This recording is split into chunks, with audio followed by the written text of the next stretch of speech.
Merci beaucoup Stéphano et merci surtout à Jean-Paul Carteron de nous donner l'occasion d'être associés à ce débat. Et je remercie toutes les personnes qui sont venues ici pour pouvoir engager une discussion avec nous. Et je remercie Emmanuela Del Rey aussi d'avoir introduit avec la perspective de l'Union européenne.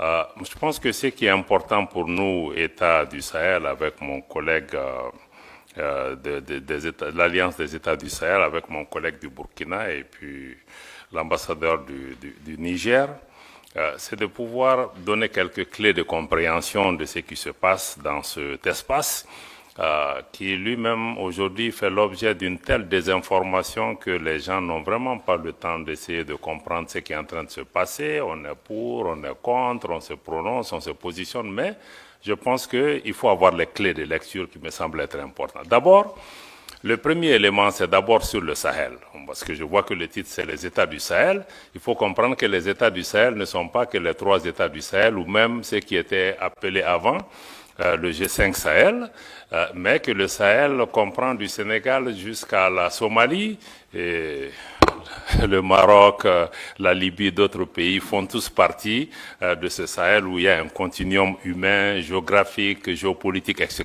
Donc il faut comprendre cet élément. Maintenant, pour ce qui concerne l'Alliance des États du Sahel, il a parlé de la partie contre. La partie contre aide seulement à comprendre le contexte. Le Mali, le Burkina, le Niger sont tous des pays en transition. C'est des pays qui ont eu aussi un différend très profond avec le reste des pays de la CEDEAO pour comprendre le sens de ce qui est en train de se passer dans nos États, qui est une crise très profonde qui dépasse juste le label de coup d'État, parce que si on prend le Mali, le Burkina, aujourd'hui, ce sont des pays qui avaient perdu entre 40 et 60% de leur territoire dû à l'insécurité, au terrorisme, à l'intervention de l'OTAN en Libye qui a déstructuré et déstabilisé toute la région. Et ce matin, dans le panel sur la démocratie, on est revenu encore dessus pour dire que oui, mais tout le monde veut la démocratie, c'est une valeur universelle, mais la démocratie ne peut exister que dans un État. Et nous, on n'avait pas d'État. On est en train de construire des États. Et nos interlocuteurs sont en train de préparer des élections. Donc on ne peut pas se comprendre. Donc je pense que ça nous a amené dans un différend extrêmement profond avec le reste de la région. Et des sanctions ont été imposées à nos pays.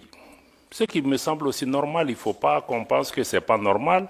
La CEDEAO a ses règles, nous en étions membres, nous avons accepté ces règles, mais la plupart de ces règles, c'est la suspension de nos organisations quand il y a des changements dits anticonstitutionnels.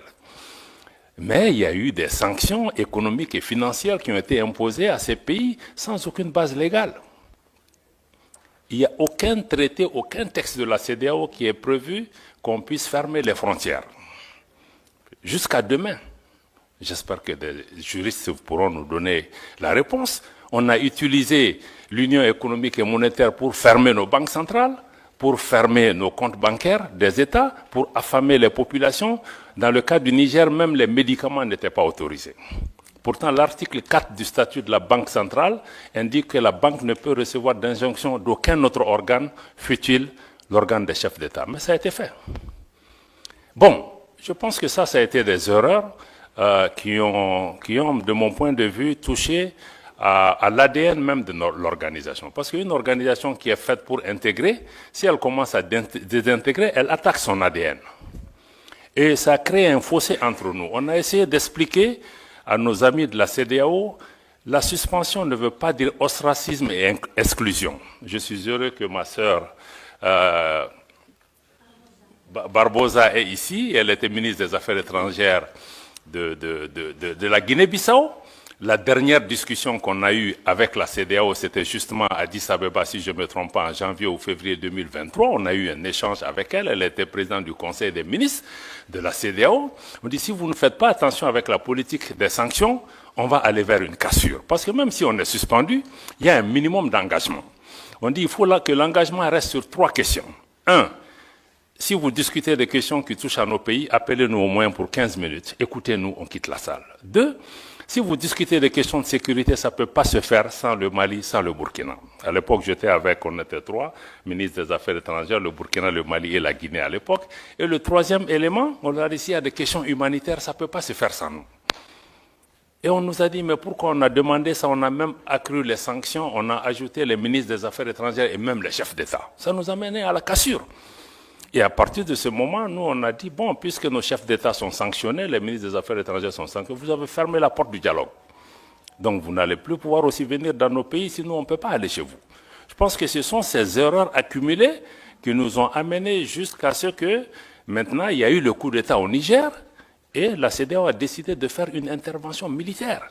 Vous savez que quand on est dans une union, ça veut dire qu'il y a même un pacte de non-agression. On ne peut pas se lever. Bon, c'est vrai, même si un chef d'État est renversé, se lever un matin pour dire qu'on va attaquer un pays, pour la CEDEAO qui, depuis 20 ans, a une force en attente qui est toujours en attente. Ça veut dire, en réalité, ce sont des acteurs extérieurs à la région qui dictent leur volonté à la CEDEAO. Je suis désolé de dire, même l'Union européenne a soutenu cette décision de la CEDEAO d'attaquer un pays souverain qui lutte depuis 10 ans contre le terrorisme. Ses frontières sont fermées. Quand vous attaquez le Niger, mais vous attaquez une armée, mais vous libérez les terroristes. Ils vont aller où? Au Mali, au Burkina, partout. Donc, à partir de ce moment, on s'est dit que cette organisation commence à être dangereuse pour nous. Non seulement on punit nos populations, mais le fait d'être membre peut même t'amener à ce qu'on attaque le pays. Donc, c'est là que le Mali et le Burkina ont décidé que si la CEDEAO attaque le Niger, mais nous qui considérons que nous, on est entré en guerre contre l'organisation. Et c'est à partir de cet instant que nous avons mis une alliance militaire défensive en place pour dire que bon, nous nous mettons ensemble pour faire face à une menace existentielle, mais en mettant en place une approche géopolitique de la question. Nous nous réunissons pour nous défendre d'abord.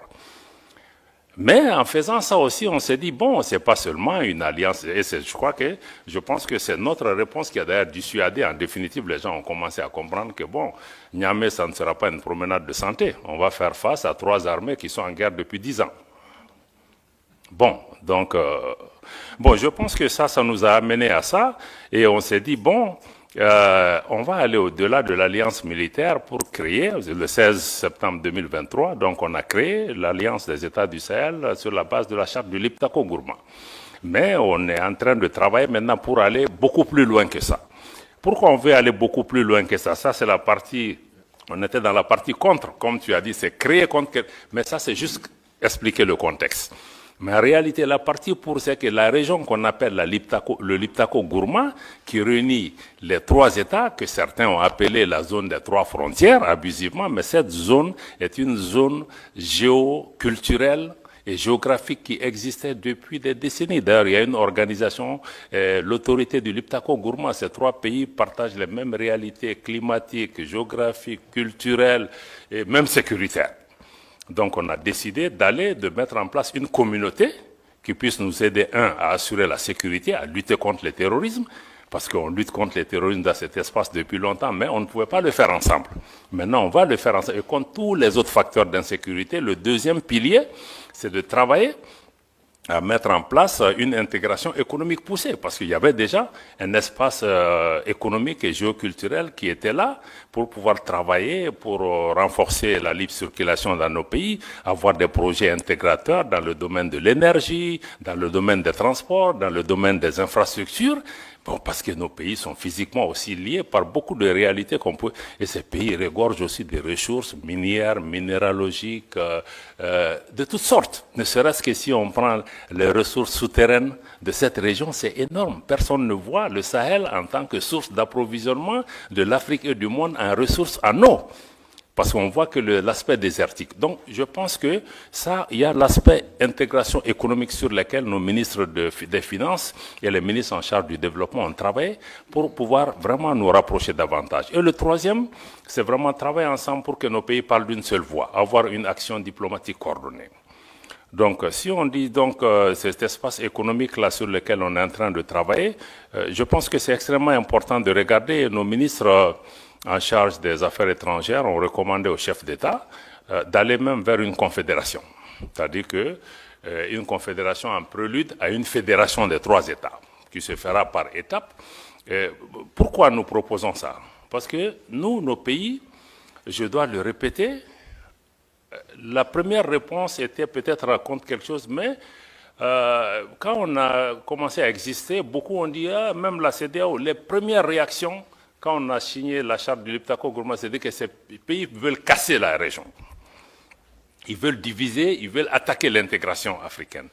Mais le Mali, le Burkina, quand vous regardez nos leaders historiques de Modibo Keïta au Thomas Sankara jusqu'à aujourd'hui, mais ces pays restent fondamentalement engagés pour l'intégration africaine. L'article 180 de la dernière constitution du Mali, adoptée l'année dernière, réitère l'attachement du Mali à abandonner tout ou partie de sa souveraineté pour réaliser l'intégration du Mali, de l'Afrique, avec tout État africain. Donc pour nous, notre engagement pour l'intégration et l'unité et l'idéal panafricain reste intact, mais nous trouvons que certaines de ces organisations, de notre point de vue, en tout cas, n'incarnent plus cet idéal. Et que il nous faut, à travers l'Alliance des États du Sahel, proposer une alternative. D'avoir une organisation, qui ne soit pas pilotée par l'extérieur, une organisation qui ne devienne pas un danger pour ses membres, pour ses populations.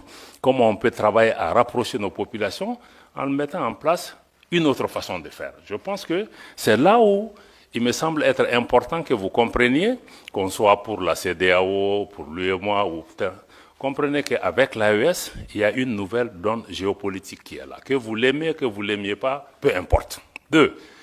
Pour nous, le sort de nos pays ne va pas se décider à Bruxelles, à Paris, à Washington ou à Londres. Ça se décidera à Bamako, à Ouagadougou, à Niamey, etc.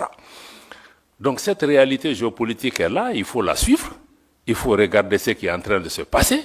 Bon, naturellement, nous partageons le même espace que la CEDEAO, l'UEMOA, d'autres pays qui sont des pays voisins, des pays frères. On est des peuples frères avec le Bénin, nos pays, mais on vit ensemble, on va partager cet espace. Donc il va falloir qu'on discute des modalités de vivre en commun. Et je pense qu'il faut le dialogue. Je pense qu'Emmanuel a insisté sur ça. Il faut le dialogue. À mon avis, le dialogue est important. C'est ce que nous-mêmes nous avions demandé avant d'être sanctionnés. Donc on ne peut pas être... On est ici... C'est la première sortie pour nous, États membres de l'AES, en dehors de l'Afrique. Donc ça veut dire que nous sommes prêts, sinon on aurait pu vous dire que venez parler en Afrique avec nous. Mais si on est venu, c'est qu'on est ouvert, on veut que vous lisez la dynamique de l'AES à travers nous et non à travers des personnes qui sont mandatées ou qui ne sont même pas mandatées, qui analysent notre région, qui parlent en notre nom. C'est pourquoi on est là. Donc c'est vraiment dommage parce que moi je crois que beaucoup refusent le dialogue. Je me réjouis qu'Emmanuela et d'autres continuent vraiment à travailler sur ça. On est très peiné de voir que même des responsables européens, certains disent on ne va pas parler avec eux, même africains, certains disent on ne va pas faire de photos avec eux. Mais on dit mais ça nous fait quoi que vous preniez des photos avec nous? Mais ça ne va pas changer. Nous, on se bat pour le devenir de nos populations. On voit les gens qui meurent, moi une photo avec tel ou tel, ce n'est pas ce qui importe pour nous. Donc certains vont jusque-là, des pays voisins. Personne, je dis aux gens, personne ne va nous faire déménager de cette région. Que tu prennes la photo avec moi ou pas, mais on sera là. Tu seras là, je serai là. Donc moi je pense que ça c'est important. Et j'apprends aussi que même des responsables européens disent à leurs gens, non, non, non, il ne faut pas que vous soyez vus avec eux, il ne faut pas que... Mais je crois que c'est de l'enfantillage, parce qu'en réalité, nous on n'a pas de problème personnel avec quelqu'un. On a des différends politiques, on peut parler pour trouver des solutions. Mais vraiment, nous, on n'a pas... Je pense qu'il faut que nos dirigeants s'élèvent à la hauteur de leur tâche et de leur mission et non être dans des épiphénomènes de faire des photos ou de gérer des mains des gens.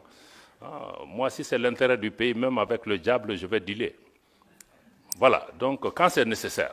Donc je pense que ça me semble être... ça me semble être important. Voilà, donc du point de vue de l'AES, je vois que c'est ce qu'il faut que vous compreniez. Il y a une dynamique qui est en cours. La CEDEAO va continuer son parcours. On va se parler. On va identifier des moyens de coexistence pacifique. Surtout, ce qui est important, c'est comment travailler pour pouvoir préserver l'intérêt de nos populations qui vivent dans ce pays. Des pays qui ont toujours été fraternels. Je vous dis que nos populations sont en avance sur nous. Tous les problèmes que vous voyez dans la région, c'est entre les dirigeants. Hein? Ce n'est pas entre les peuples. Moi, je vais dans tous ces pays où les dirigeants ne veulent pas nous parler, mais les peuples sont chaleureux avec nous. Donc les populations n'ont pas de problème, il faut que les dirigeants suivent leur population. Voilà, donc pour moi, vraiment, c'est ça. Je vais peut-être laisser le reste pour qu'on vienne vraiment à des questions majeures, mais aujourd'hui, l'AES se bat pour ça. Pour une gouvernance, améliorer une gouvernance qui réponde aux préoccupations de nos populations. Préoccupation numéro 1, sécuritaire. Sécuritaire pour reprendre en main nos États. Et ensuite, créer des modèles de gouvernance qui peuvent... 2, mais il faut une économie, il faut une transformation structurelle de nos économies pour que nos économies profitent à nos populations. Parce que toutes ces richesses qui sont là, nous, au État de l'AES, nous voulons désormais discuter différemment avec ces États, parce que les anciennes puissances coloniales ou d'autres, il y avait des donnes qui étaient là. Nous, on n'est plus dans ça. On veut rabattre les cartes pour regarder. On veut naturellement que les partenaires qui viennent gagnent, mais qu'en priorité, nos populations gagnent. Et on sait que les ressources sur lesquelles on est assise nous permettent de discuter d'abord pour que ça bénéficie à nos populations. Si d'autres partenaires en bénéficient aussi, c'est tant mieux. Donc nous sommes dans cette ouverture, réaffirmer notre souveraineté, y compris la souveraineté économique, le contrôle de nos matières premières, qu'on puisse discuter les choses par rapport à ça. Et sur le plan global, nous voulons travailler au niveau pour un monde multipolaire. Un monde où ce n'est pas un club de 2, 3, 4 pays qui contrôlent le monde, mais que les forces politiques, économiques, sociales qui sont apparues dans le monde, que chaque voix compte, qu'il y ait plus d'équité, que la politique de 2 poids, 2 mesures, ça cesse. Qu'on cesse aussi d'instrumentaliser les Africains les uns contre les autres, parce que moi je trouve que même notre différend avec la CEDEAO, c'est d'autres qui nous distraient. On n'en a pas besoin. Donc je vais vraiment attendre les questions pour pouvoir vous revenir, pour dire qu'encore une fois, si l'AES a été créé dans un contexte pour réagir à quelque chose, aujourd'hui nous sommes dans une dynamique de construction d'une intégration régionale, d'une autre approche à cette intégration régionale, une intégration qui, de notre point de vue, doit être une véritable intégration des peuples et non une intégration d'État ou de chefs d'État. Voilà, c'est vraiment la dynamique que nous partageons avec le Burkina et le Niger. Et aujourd'hui, sur le plan de la sécurité, nous travaillons, il y a des résultats probants sur le terrain. Le Mali, aujourd'hui, après 10 ans de présence étrangère, a aujourd'hui le contrôle de l'ensemble de son territoire national. Et la reprise de Kidal, il y a quelques mois, est un exemple concret.